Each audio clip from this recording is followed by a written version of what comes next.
안녕하세요. 저는 경기도에서 거주 중인 33살 먹은 주부입니다. 32살 때 시집와서 남편이랑 분가해서 살았고요. 어느 날 남편이 어머님께서 돌아가시고 혼자 계신 아버님을 저희가 모시는 게 어떻겠냐고 갑자기 이야기를 하더군요. 어느 누가 갑자기 저런 말을 하는데 좋다고 할 수 있겠어요. 그 일로 남편이랑 많이 싸웠어요. 위에 형님도 있으신데 왜 우리가 모시냐고.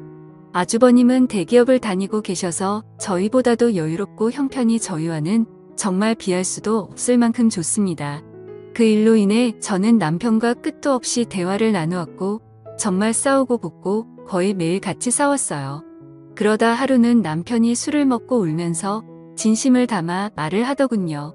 저에게 무엇이든 다른 거는 당신이 원하는 대로 하자는 거 전부 다 할 테니까 제발 이번만은 부탁 좀 들어달라고요. 그러면서 남편은 이야기를 이어갔습니다. 남편이 어릴 적에는 엄청 개구쟁이였대요. 매일 사고 치고 다니고 해서 아버님께서 매번 뒤 수습하러 다니셨다고 하더라고요.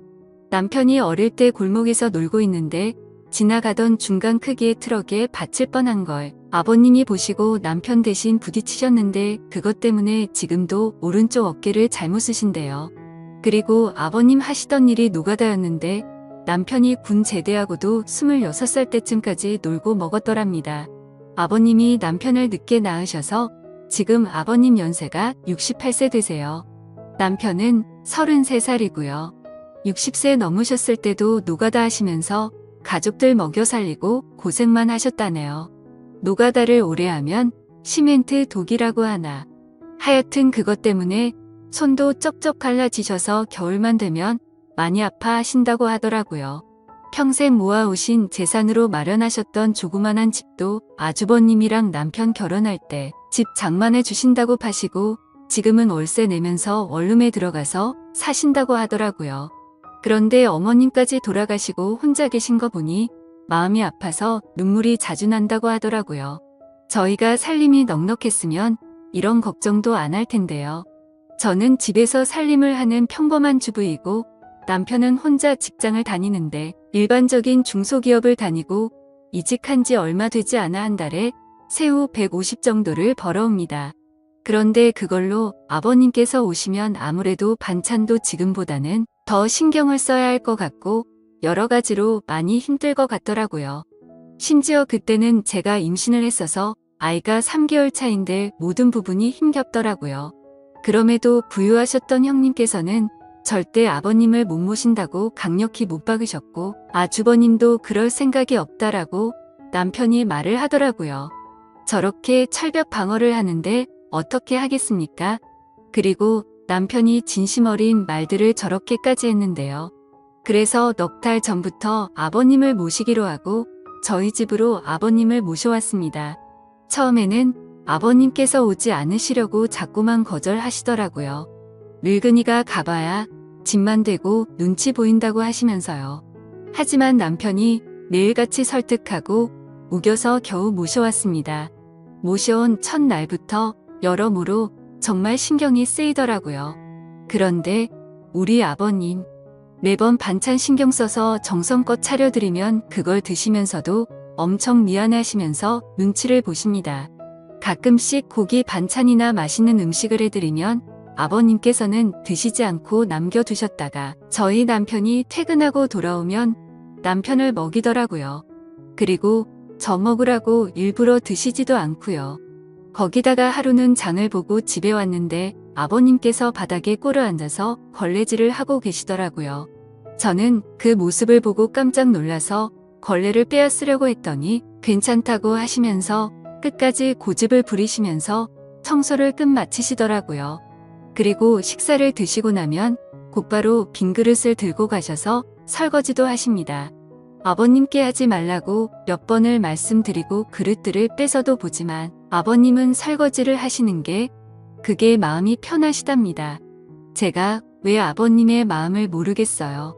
이 못난 며느리 눈치 보이시니 그렇게 행동하시는 거 압니다. 그래서 저도 정말 더 마음이 아픕니다. 남편이 몰래 아버님 용돈을 드려도 그거 안 쓰고 모아두었다가 저에게 용돈하라고 주십니다. 그렇게 저희는 부유하진 않지만 서로 애틋하고 마음을 써가면서 하루하루를 지내고 있었습니다. 그런데 어제는 정말 너무 많이 슬퍼서 펑펑 울었습니다.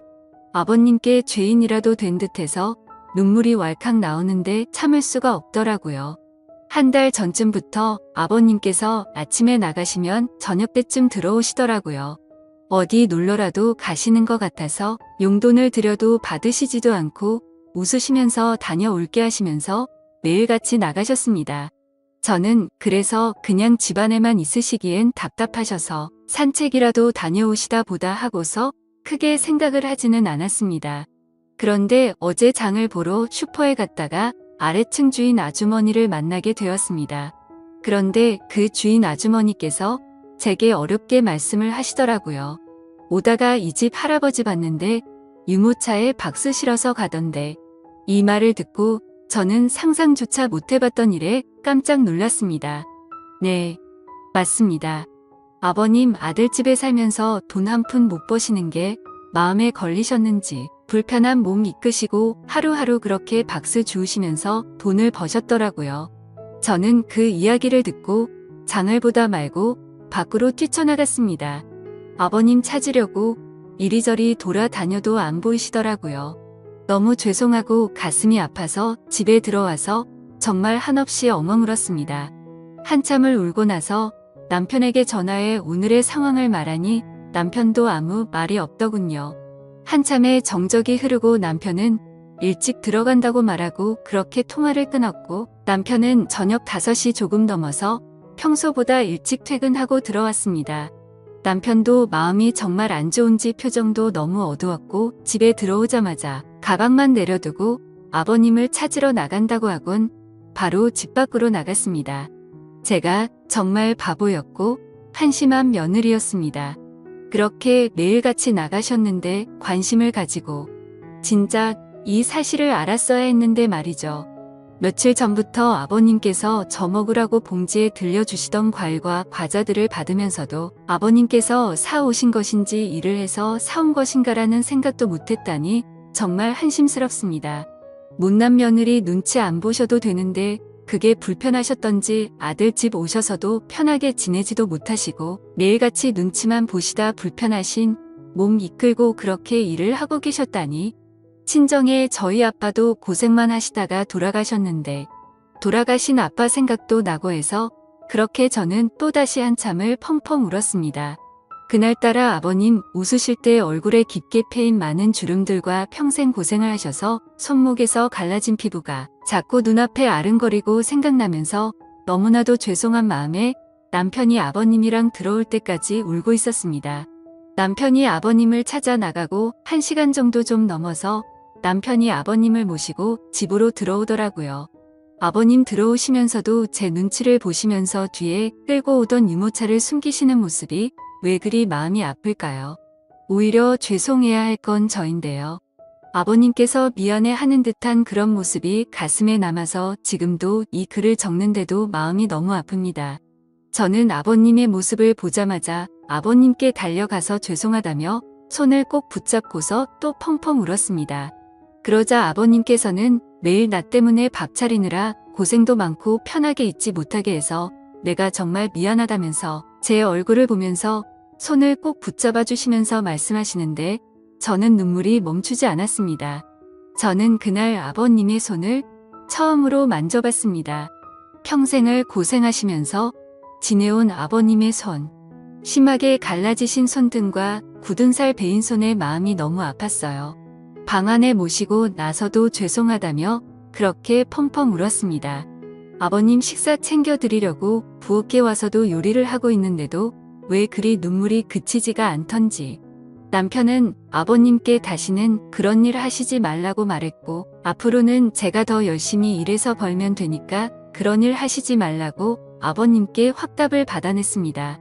그렇게 이야기를 끝마치고서 3명이 오순도순 모여서 함께 저녁을 먹었습니다. 밥을 먹는데도 아버님 손을 보면서 자꾸 가슴이 아프더라고요. 오늘은 어제 일도 있고 해서 남편이 연차를 내서 쉬는 날이었고 저는 아버님 모시고 시내 나가자고 남편에게 얘기를 했습니다. 그렇게 저희는 다 같이 시내에 나갔고 날이 좀 쌀쌀해져서 아버님 잠바 하나랑 신발을 샀습니다.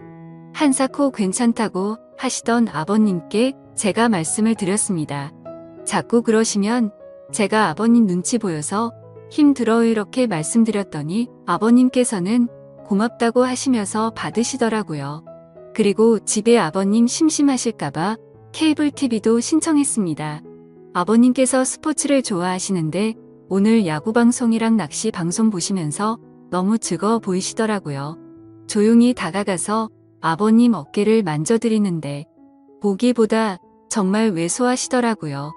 제가 꽉 잡아도 부서질 것만 같은 그런 아버님의 어깨. 지금까지 고생만 하시고 자식들 뒷바라지 하시느라 평생 헌신하시면서 살아오셨던 아버님의 그런 발자취들이 느껴지면서 저는 또 마음이 아파왔네요. 남편한테 말했어요. 저 평생 아버님 정말 친아버지처럼 생각하고 모신다고요. 비록 지금은 아버님께서 불편해 하시지만 언젠가는 친딸처럼 생각하시면서 대해주실 때까지 정말 잘할 거라고요. 마지막으로 아버님, 앞으로는 제 눈치 안 보셔도 돼요. 제가 그렇게 나쁜 며느리 아니잖아요. 아버님의 힘드신 희생이 없으셨다면 지금의 남편도 없잖아요. 그랬다면 지금의 저와 뱃속에 사랑스러운 손자도 없을 거예요. 저 아버님 싫어하지 않고 정말 사랑해요, 아버님. 그러니 항상 건강하시고 오래오래 사셔야 돼요. 그리고 2번 다시 그렇게 일 안 하셔도 돼요. 저 허리띠 쫄라 매고 알뜰하게 살게요.